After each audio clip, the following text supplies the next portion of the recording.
No. All right, so here we go. Last time we were talking about energy conversions. We know that energy, once again, comes in many different forms. We talked about the apple and how it has chemical energy. How did the apple get its chemical energy? From the electromagnetic energy from the sun. So the sun's radiant energy was taken in by plants through photosynthesis, created that. You eat the apple. The apple, once again, becomes part of your body. You start to break it down into ATP, more chemical energy. Then you use that to make mechanical energy. And then it's ultimately released through your body as what low-grade energy? Heat. So heat dissipates out through your body, and then so forth and so forth down the line. Okay? So we talked about the trophic pyramid, leaving off about that. And again, the producer, when it's eaten, how much makes it to the primary consumer? Only 10%. Okay, so of that plant's life, let's say it was only a year, of the 100% energy that it took in, 90% will be released as heat, while the other 10% will make it to the primary consumer. Does that make sense? If it was a cow that was a primary consumer, let's say it lived 10 years, and then you eat the cow, 90% of that cow's energy in its lifetime was released as heat. You're only getting 10% when you actually eat the whole cow there. Okay? Any questions on that? All right, let's start the new stuff. So, energy's one-way flow is what it's talking about. The total amount of energy available in the universe to do work is always decreasing. Whoa, that seems very contradictory, doesn't it? So when we think about what we learned about the laws of thermodynamics, what does the first one state? It's not created nor destroyed, but yet it tells us it's decreasing. It's transferring to what? Non-useful energy, essentially. So each time energy is transferred, some energy escapes as heat. So again, what it's saying is the body heat that you produce is not useful over time. The heat that we generate from things will dissipate out into the universe, and it's not useful. So the useful energy out there is decreasing. That's what it's saying. Do you think there are some forms of energy out there that are more useful than others? Yeah, depends on what you're doing. Now, when we say heat is not useful, keep in mind, it is useful, right? Thomas Hill, for example, it's a place where we get our electricity, right? How does Thomas Hill work? How does it work? Does anybody know? They have coal. So they take coal and they do what with it? They burn it. So they take the coal, they grind it up into a powder, and then they incinerate it, burn it, which creates large amounts of heat. What do they do with this heat? They take water and they turn it into steam. And they take that water and it goes through pipes, which then turn a turbine, which is a giant fan blade, which is encompassed with copper wires and magnets, which can generate electricity. Okay? In doing so, that creates the electricity we see here. So are we using heat to create some awesome energy? Yes, essentially. Okay, we are. We're using the heat energy to boil water, to get it to steam, to do some mechanical energy, which creates electricity. Awesome, cool. So heat is not necessarily a bad form of energy, but when it's in low amounts, it's not super great. So your body temperature is 98.6 degrees Fahrenheit. Will that boil water? Will it? Yeah. What's the boiling point of water? 212 degrees Fahrenheit. What's it in Celsius? 100 degrees. So is your temperature 212 degrees Fahrenheit? So is your body temperature going to take water and boil it? Not very useful, is it? You see where I'm going with this? Yeah. So low-grade heat isn't super useful, and that's what a lot of it becomes. It's just low-grade heat that doesn't do anything, not useful for work. If you could figure out a way to harness low-grade heat and turn it into energy storage, you might become a gazillionaire overnight. Think about that. Think about how many people are on planet Earth. Almost 8 billion almost, right? Like 7 billion something.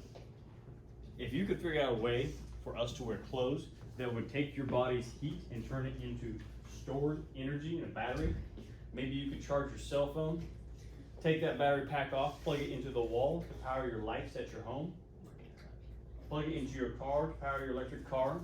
How awesome would that be? Think about it.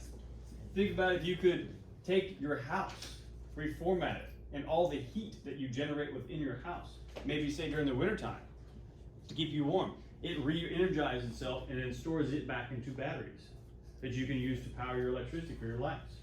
How awesome would that be?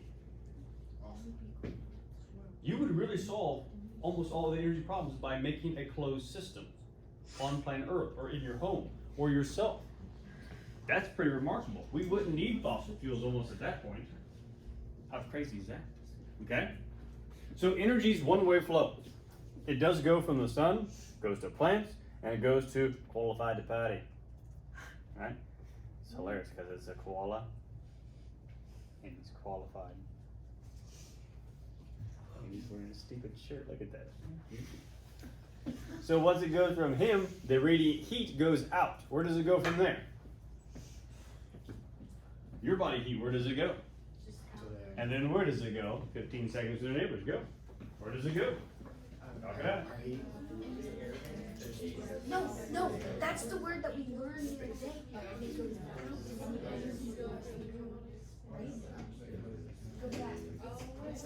Alright, end time. So now, where does that heat from your body go? Shelby? Where does it go? You said out. Go up into the universe. Yes, it goes out into the universe. Okay, it actually does. It goes out of the atmosphere and then into the universe, into space. Right? You're thinking, wait a minute. Yes, I just heard you say that word, entropy.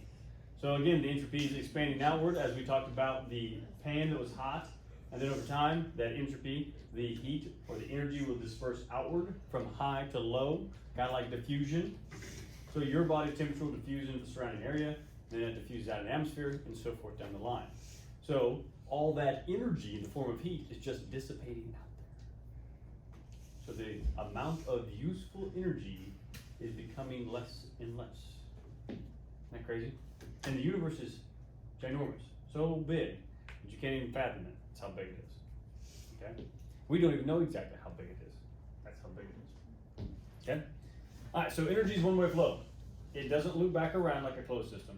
It just goes from one to another. Alright? So this slide just kind of highlights some of the aspects of the sun. Once again, taking in that electromagnetic energy, going to plants, creating some of that chemical energy in the form of carbohydrates, glucose, and then there's some nutrients that recycle between producers and consumers. It can go around and around, but ultimately the energy is a one-way flow. The last ditch is out to heat. So take home message. What exactly is energy? Okay, energy is the capacity to do work. It can be transferred between systems or converted from one form to another, but it cannot be created or destroyed. It is somewhere in the universe. Energy disperses spontaneously. We talked about that with the entropy moving outward. Some energy is lost during every transfer or conversion. No energy transfer is 100% efficient. There will be some energy lost somewhere along the way.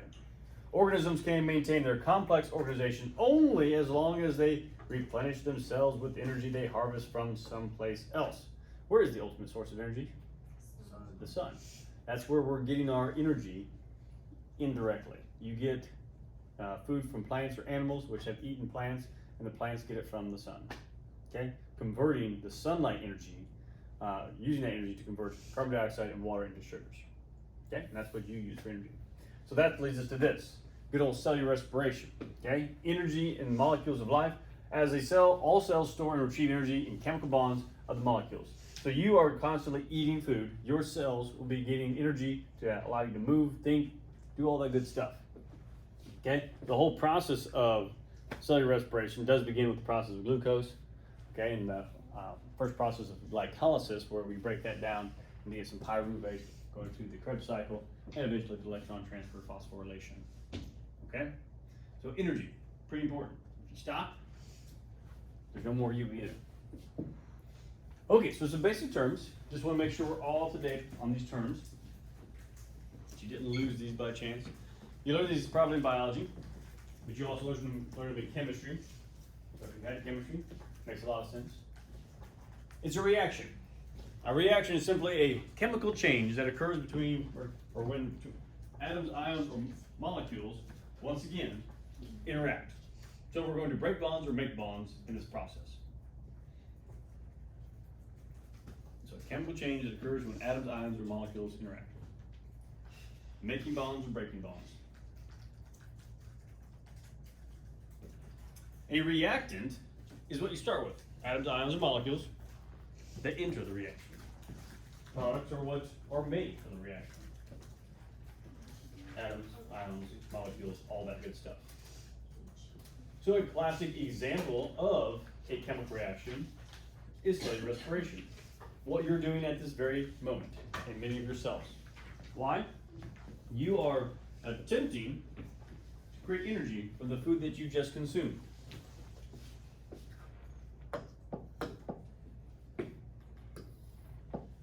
So you got C6H12O6. What is that? Oh,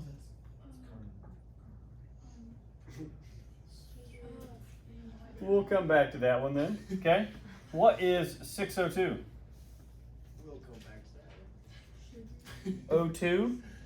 Oxygen. Oxygen. Here we go. Oxygen. What's 6CO2? Carbon dioxide. Okay.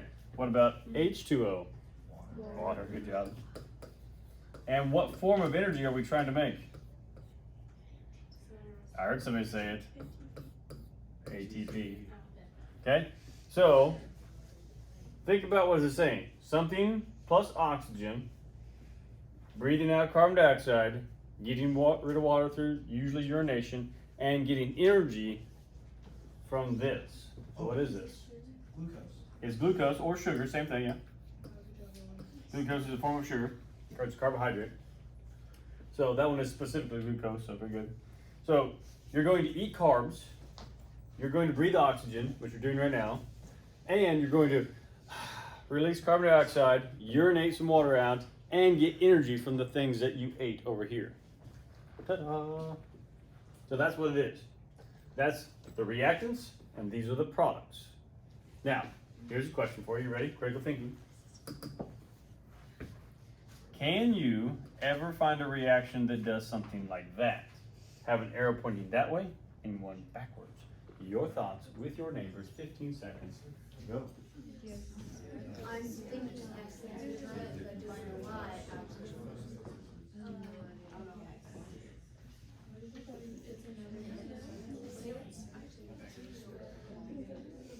Okay, and time. What's your general consensus? Yes or no? Yes, you can, believe it or not. So some reactions can proceed forward into the products, but then, depending on what it is, it can proceed backwards to the reactants. Now, keep in mind, if it proceeds backwards, the reactants have become the products in that case. All right. Now, in this case, this typically doesn't happen. However, you can do the reverse of this reaction, in which you have just an arrow pointing this way. Does that make sense? So does it start with that, or would it start with? So these will become the reactants, and reactants are usually on the left side, so we're just, for the time's sake, using what we got. These will become the reactants, and these are the products. But we're not going to use energy in the form of ATP either. We're going to have to change that to sunlight. Sunlight plus water plus carbon dioxide equals oxygen and glucose. What equation is that? Photosynthesis. So the reverse of cellular respiration is in fact photosynthesis. Isn't that crazy? All right, and plants do both of these, which is kind of cool because they have chloroplast and mitochondria. Okay, any questions there? All right, so we're talking about chemical reactions here. We're looking at, again, reactants and products within this circumstance. We have hydrogen gas and we have oxygen gas. And if you've taken chemistry, what do you know about hydrogen gas? It's extremely flammable, right? Now, in order to start a fire, you must have a couple things. What are they? Nobody knows how to start a fire. Fire. You got to have an energy source, so maybe the fire, but the fire needs something in order to continue living. Not living, but a reactant I heard, which is going to be a fuel source, in this case, hydrogen. What else? Oxygen. And you need some oxygen. If you take away the oxygen from a fire, it dies out. There you go. So we're gonna have fuel, we gotta have some activation energy, okay? and oxygen. So we have two gases, hydrogen gas, oxygen gas, and we want to make them into products, water, good old H2O. And again, we're just taking the oxygen atoms and the hydrogen atoms, breaking their bonds and creating new ones to make a new molecule altogether. Okay? So reactions require or release energy depending on what they are.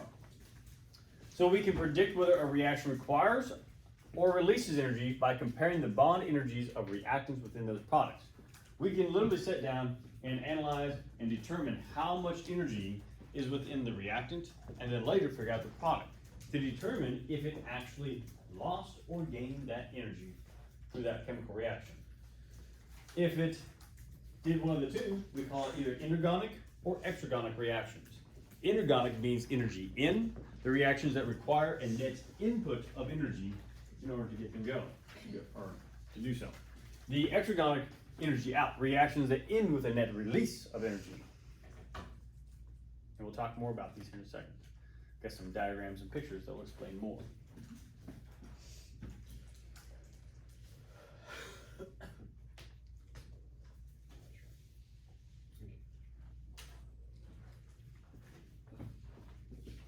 All right, everybody get this? All right. So energonic versus exergonic, also very similar to endothermic and exothermic. All right. So in this case, we have water molecules, and we're going to have to put energy into them. Okay. Once again, to break those bonds and to put them into the hydrogen gas. Okay. So that's going to have an energy input. Here, we're going to have an energy output. When you light hydrogen gas on fire, what happens? Flames, right? Oof, some heat is produced. Energy goes out. Exergonic reaction. Okay? So, why the Earth doesn't go up in flames is the title of the slide, and this is a fun one. So, when we look around the room, we just talked about what a fire needs. Oxygen, which is very plentiful in the room, in the atmosphere. And it needs a fuel source. Turns out, a lot of things are fuel sources and can burn. Like, for example, those wooden cabinets. The paper that some of you are writing on. Your clothes, turns out.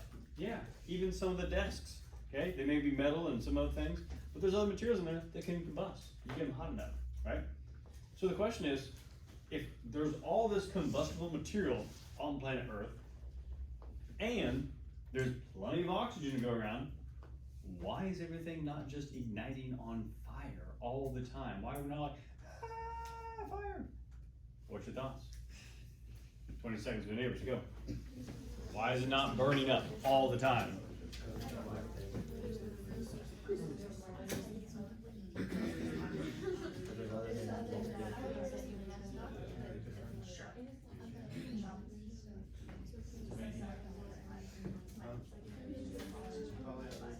All right, and time.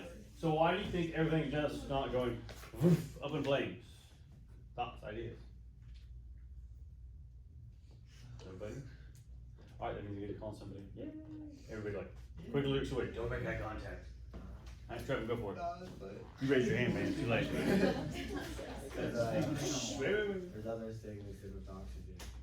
Other things could mix with oxygen, so yes, so there could be some interference with oxygen, but it's still quite available out there in the atmosphere. Because if it was mixing with other things, we would probably die of suffocation. So I like where you're going with that. It was a good thought and observation. Anything else? Why is it your clothes not lighting on fire right now? There's oxygen. It's combustible. Why is that not on fire? Anthony? Because it doesn't have the reactant to. The clothes are a reactant. That's a fuel source. Why are your clothes not lighting on fire now? It has two of the things it needs. What do you mean by energy? I don't know. You're on the right track though. Okay, but guys, that's your start. He's like, I'm good. Did my part. Why is Not the required energy to start, I guess. what do you call that? Using some terminology. Entropy, maybe? Activation energy. There's an activation energy for everything, right? If it is not met, the reaction does not proceed. There's a lot of combustible materials in the room and in the world, but they're not on fire because you haven't reached that activation energy. To get this piece of paper to light on fire, you have to do what? you have to give it enough energy, which means you have to have a flame which is surpassing the energy. When you do so, it takes off, right? But not until then. Okay? Your clothes are not catching on fire because there's no activation energy acting upon them that's high enough. Right?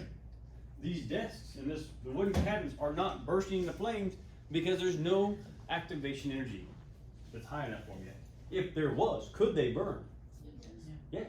I mean, you've seen house fires and stuff like that. It gets hot enough, it will burn just about everything. Everything. Right? The activation energy required to melt this rock versus burn this paper, are they different? Absolutely. So, a rock versus good old paper. Totally different activation energy. Okay, to burn one and melt one. Okay, see where I'm going with this? So, activation energy is the minimum amount of energy needed to get a reaction started. Without it, it sits there idle. When you think about planet Earth, it has really pretty much leveled out. Okay? There are many things that have just settled out and their activation energies are already done. Like they're just, boom, they have not been met. The things that we see are idle. If, however, there was a volatile substance, it could just take a little bit of energy and it goes up in flames. Are there substances out there that just take a little bit of activation energy and then react? Absolutely. Many of those things are not quite common anymore. They might have been at one time, but not right now. Because those volatile things usually don't last long. Okay? So again, we look at the chart. You see activation energy with a catalyst and without a catalyst. So without a catalyst, the energy requirement is much, much higher. If there was some catalyst that acted upon everything that was combustible and lowered it, you might have to be very careful on planet Earth. But we're okay. So, and this diagram was very similar to the one in the book, also on your worksheet. So as you look, you got hydrogen gas and oxygen gas. We want to take these two things and we want to activate them. So we have to apply a little heat. In doing so, this is the activation energy. And then we start to see release of energy over time, an exergonic reaction or exothermic reaction. The products in the end have a much lower energy state as compared to the reactants. So again, we got water molecules versus gas molecules. This little video is going to talk about oxygen molecules and methane molecules, I believe. Very similar to what we were just talking about with these. Okay, so methane also is flammable. So just give the video a watch to talk about all that good stuff. Doesn't take very long. If oxygen and methane molecules are mixed together in the same container, they collide. But there is no reaction until a spark or flame is added. Why? To react, the molecules must collide with sufficient energy to break the oxygen-oxygen bonds and carbon-hydrogen bonds so new bonds can form. The additional energy needed to break existing bonds and start the reaction is called activation energy. An energy diagram can help show these energy changes. Initially, the oxygen and methane molecules collide but do not have sufficient energy to react. A flame can supply the activation energy needed to start the reaction.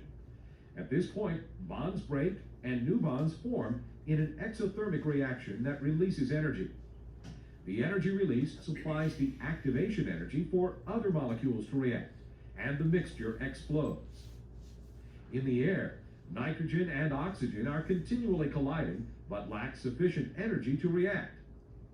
Heat from lightning supplies the activation energy to break bonds, and new bonds form in an endothermic reaction that absorbs energy. So there you go. Okay.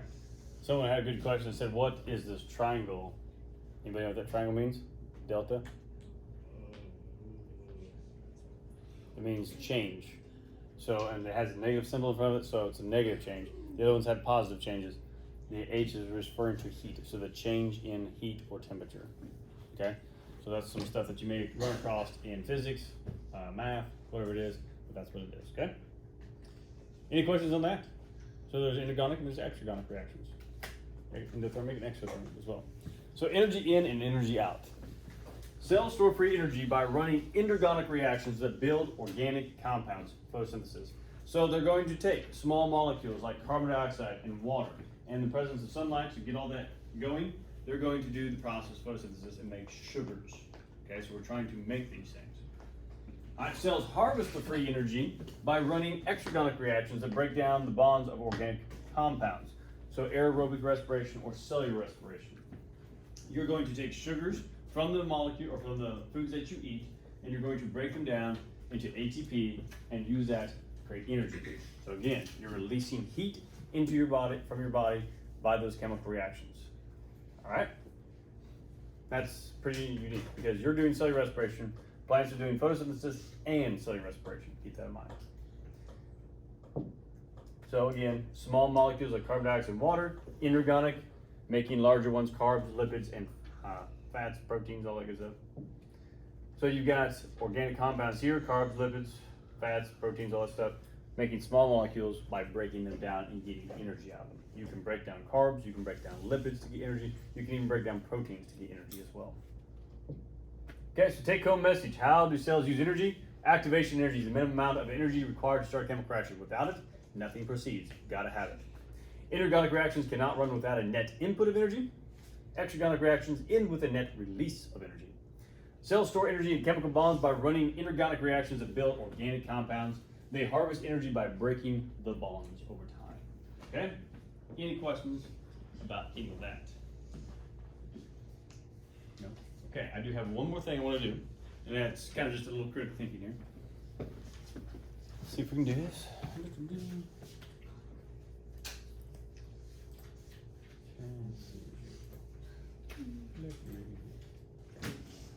All right, so what I've got here is my little temperature probe. This is the Vernier temperature probe. Get me a little beaker. I'm going to put some good old hydrogen peroxide in there.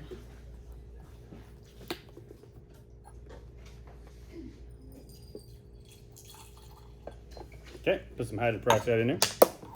And then what I'm going to do is I'm going to add some yeast to it to see if this is an inorganic or exergonic reaction. Now, make sure our temperature probe is working. We grab it to make sure. We can see it's collecting data. As I grab it, I'm warmer than the room temperature around us. So we know that works. So what's the temperature of the hydrogen peroxide? Take a look and see. It's around 23, dropping a little bit. So it should be around 22, 23, which is about room temperature. Okay. So I'm going to dump some yeast in there and find out what happens.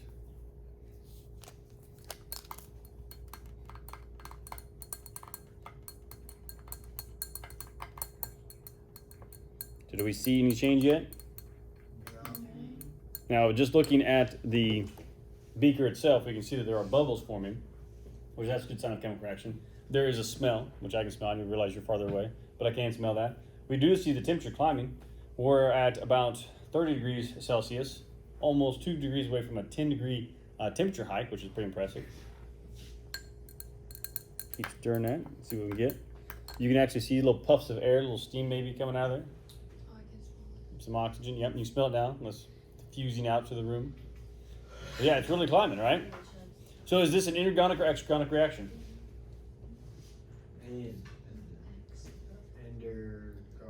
Inorganic, you put energy into it.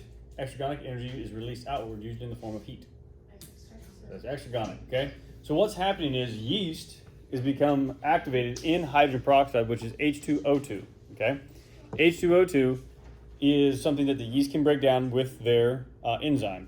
So when they break that down, it breaks down into water and oxygen gas, which is some of the gas bubbles that you're seeing right there. Now, this does require energy, so once again, they're activating, and now they're going to release it. Now, as we look at this, we see it's starting to plateau off. It was at 36.7, now it's dropping down to 36.5. We're going to see this go down over time, right? So as it starts to decline, what is happening? The energy is being released. So it went from its high energy state, we activated it, and now it's starting to go back down. So these products are going to be at a much lower energy state when we're done. We're going to see the entropy, the heat from that, is going to disperse outward over time. Does that make sense? So this will cool down eventually. If I can hit collect again, we'll see it keep going. I guess not. The board's off. No, I did not get close. It was very far away, actually. Not sure did that. Looked at me. They're still going. I said, So it's just going to keep going. And you'll see it start to move down, okay? So what I'm going to do is I'm going to bring it around so you can feel it. And I want you to feel the base of it and just put your hand on like this. And you can feel there is actual significant heat change. It's warmer than the air around it, right? It's a lot warmer than you might actually imagine. It's not like boiling or hurt you or anything, but you can actually feel it. Good. Well, what are you thinking?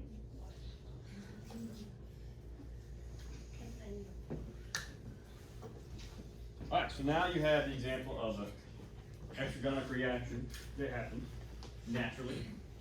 Oh, it's drops in the final. Yeah, doing the things not in the. Oh. Really warm.